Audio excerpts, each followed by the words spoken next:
The air inside the Weatherfield flat was thick with a tension that no amount of forced hospitality could mask. What was supposed to be a quiet evening, a domestic milestone hosted by Detective Constable Kit Green and his partner Sarah Platt, had rapidly deteriorated into a psychological pressure cooker. The modern, meticulously arranged dinner table stood as a stark contrast to the volatile emotions swirling around it. Across the table sat Maria Windass, her eyes fixed upon her husband Gary with a mixture of burning resentment and agonizing suspicion. For weeks, the cobblestones of Coronation Street had been alive with whispers, a low hum of gossip regarding the intense, hushed conversations and sudden, secretive meetings between Gary and Sarah.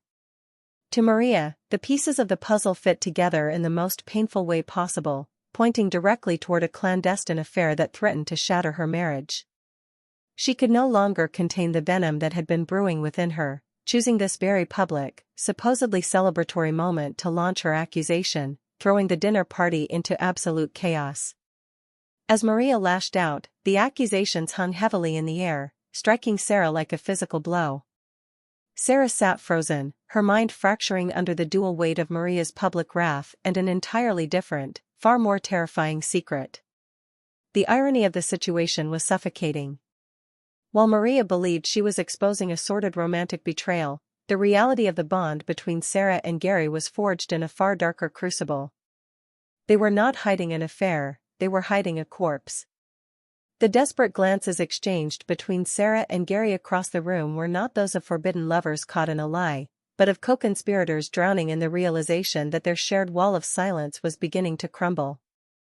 Gary, visibly sweating under the intense scrutiny of both his wife and a suspicious detective constable, looked like a man who had reached his absolute limit. The pressure cooker had finally blown its lid, and the fallout was instantaneous. Unable to endure the suffocating atmosphere of the flat for another second, Gary stormed out into the cool Weatherfield night, leaving the remains of the dinner party in ruins. Sarah, driven by panic and an overwhelming need to keep him from breaking down completely, hurried after him onto the street.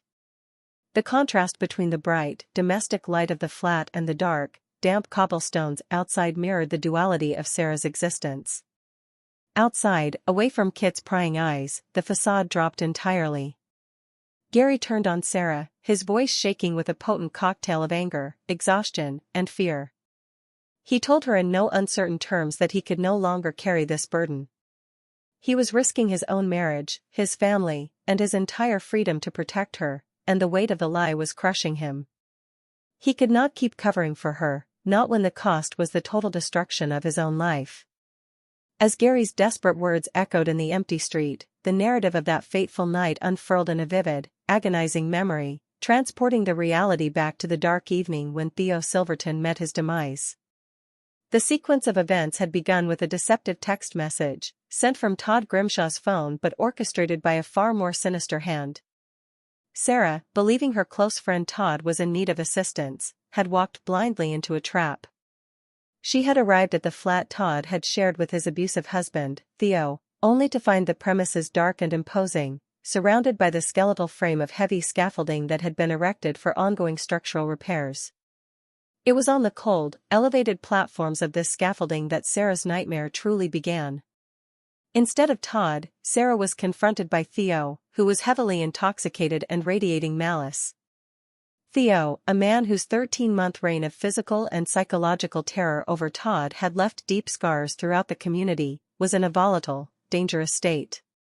He immediately blocked Sarah's path, his behavior escalating from mocking taunts to overt aggression.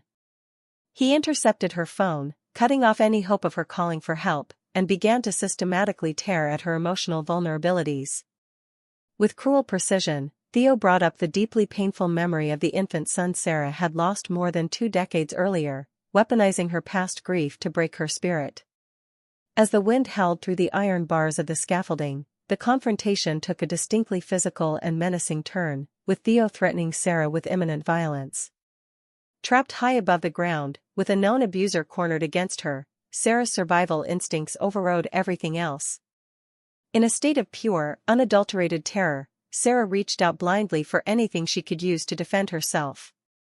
Her hand brushed against a heavy, cold piece of metal, a loose scaffolding pipe left behind by the workmen. As Theo stepped forward to fulfill his violent promises, Sarah swung the pipe with all the strength her panic could muster. The impact was sickeningly loud, a sharp crack of metal against bone that echoed through the dark alleyway. Theo staggered backward, his eyes wide with sudden shock, before losing his footing entirely. He plunged over the unprotected edge of the scaffolding, crashing onto the hard ground below with a definitive, lifeless thud. Descending the scaffolding with trembling legs, Sarah had approached the still form of her attacker. The rain began to fall, slicking the cobblestones around Theo's body as she knelt down, searching in vain for a pulse. The realization that she had taken a human life settled over her like a shroud of lead. In that moment of absolute panic, she did not call the emergency services. She did not call the police. Instead, her mind raced back to the one person who had proven himself capable of handling the darkest of situations in the past. She called Gary Windass. Gary had arrived quickly, horrified by the scene before him but immediately shifting into an analytical, self-preservation mode. He recognized that the truth would destroy Sarah's life, and by extension, drag down those connected to her. He took charge of the scene, instructing a hysterical Sarah to return home, clean herself up, and establish a rock-solid alibi, promising that he would handle the rest. Back in the present day, standing on the street outside the flat, the memory fractured as Sarah looked at Gary's exhausted face. The alibi she had gained that night had been entirely accidental, an unexpected attack by Jody Ramsey that had left her unconscious and hospitalized, effectively removing her from the immediate police timeline. But that stroke of dark luck had run its course. Gary's warning was clear, the truth was clawing its way to the surface, and the walls were closing in. He left her standing alone on the cobblestones, the weight of the secret now heavier than ever before. Sarah knew that her time was running out. She was trapped in a labyrinth of her own making, caught between the police officer sleeping in her bed and the ghost of the man she had killed under the shadow of the scaffolding. The cool night air offered no comfort to Sarah Platt as she stood frozen on the cobblestones, watching Gary Windass disappear into the shadows of Weatherfield. The echo of his final, desperate warning vibrated in her mind, a stark reminder that the fragile foundation upon which she had built her silence was collapsing. Every step she took back toward the warmth of the flat felt like a march toward her own execution. Inside that flat sat Detective Constable Kit Green, a man who represented both her current emotional sanctuary and her ultimate undoing. Kit was a sharp, intuitive investigator, a man trained to spot the minuscule fractures in a suspect's facade, and Sarah knew that she could no longer maintain the illusion of innocence while sharing his bed. The irony that her protector was the very entity hunting for the truth about Theo Silverton's disappearance was a psychological torment that had finally broken her spirit. Stepping back inside the flat, the heavy click of the front door closing felt like the final locking of a prison cell. The remnants of the disastrous dinner party still littered the table, a pathetic monument to domestic normalcy that had been utterly shattered by Maria's explosive accusations. Kit was standing by the window, his silhouette framed against the streetlights outside, his posture rigid with an amalgamation of professional suspicion and personal confusion. He turned to face her, his eyes scanning her pale, trembling form, looking not just like a partner demanding answers about a suspected affair, but like a detective who had just found the critical flaw in a complex case. Sarah could feel the words building up in her throat, a torrent of confession that had been dammed up for far too long by fear and self-preservation. The conversation began not with a dramatic outburst, but with a quiet, devastating collapse of Sarah's emotional defenses. As Kit questioned her about her relationship with Gary and the bizarre behavior that had plagued them for weeks, Sarah stopped defending herself. The lies that had once slipped so easily from her tongue suddenly felt too heavy to lift. She looked at Kit, seeing the man she had grown to care for, and realized that the only way out of the labyrinth of paranoia was to surrender completely to the truth. With tears blurring her vision and her voice reduced to a raw, breathless whisper, she began to dismantle the fiction of her life, starting not with the alleged affair that had provoked Maria's wrath, but with the terrifying reality of that dark, rainy night beneath the scaffolding. Kit listened in absolute, stunned silence as the woman he loved confessed to a killing.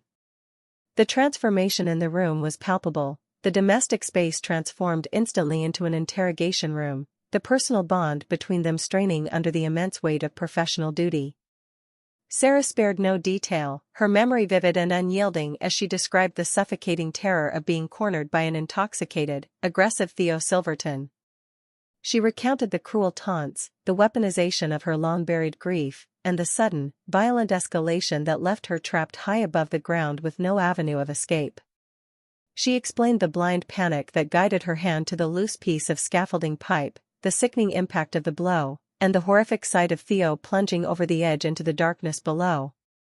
As the confession poured out, Sarah took absolute care to shield Gary from the ultimate blame, emphasizing that his only crime was loyalty to a friend in her darkest hour of need.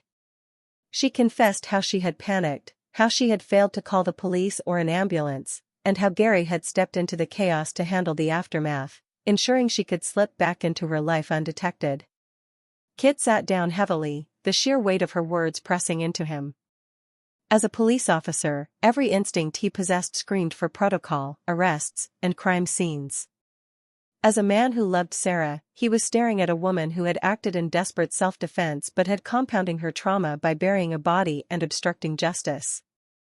The silence that followed her final words was heavier than the accusation itself, leaving both of them stranded in the wreckage of a truth that could never be unsaid, forever altering the course of their lives and the lives of everyone on the street.